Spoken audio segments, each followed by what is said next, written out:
Assalomu alaykum. YouTube kanali kuzatuvchilari. Men Farg'ona viloyati Bo'yda tumani Yangihayot qishlog'ida tug'ilganman. Akam Ne'matov Iqbol Azamovichni qidirib sizlarga murojaat bilan chiqdim. Akam 2011-yilda Rossiya davlatida ishlash uchun chiqib ketgan. 2011-yildan 2017-yilga qadar akam bilan telefon orqali gaplashib turdik.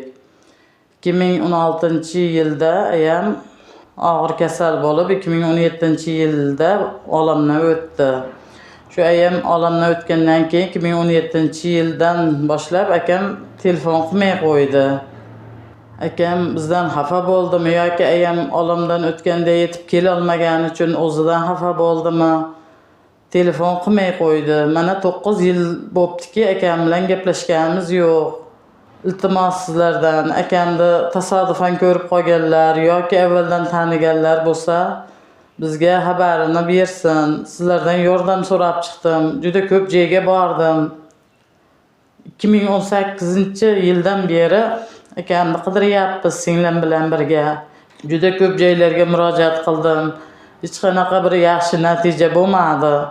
Ichki ishlarga murojaat qilgandim. Akangiz tirik, sog' salomat yuribdi. Faqat sizlarga telefon qilmayapti ekan xolos deb tekshirib shunaqa deb meni jo'natib yubordi qaytarib. Facebookga chiqdik, internetga tarqatdik yordam so'rab. Bir ayol o'sha akamni Rossiya davlatining Kotelnik shahrida Gavroviy ko'chasiga registratsiya qilinganini topib berdi. Shu yerdan qidiringlar dedi. Ayga borib qidirish uchun meni sharoitim yo'q.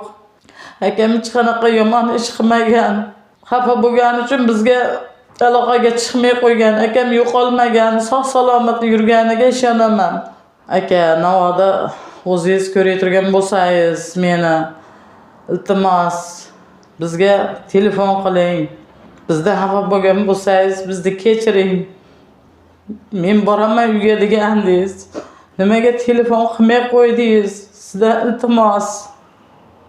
Bizga telefon qiling, gaplashaylik.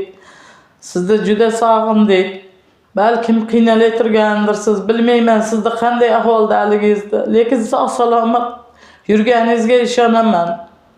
Yaxshi odamlar, bizga yordam beringlar. Meni sharoitim yo'q Rossiyaga borib akamni qidirib topish uchun. Iltimos o'sha yerdagi hamyurtlarimiz sizlardan iltimos so'rayman. Akamni topishga yordam beringlar.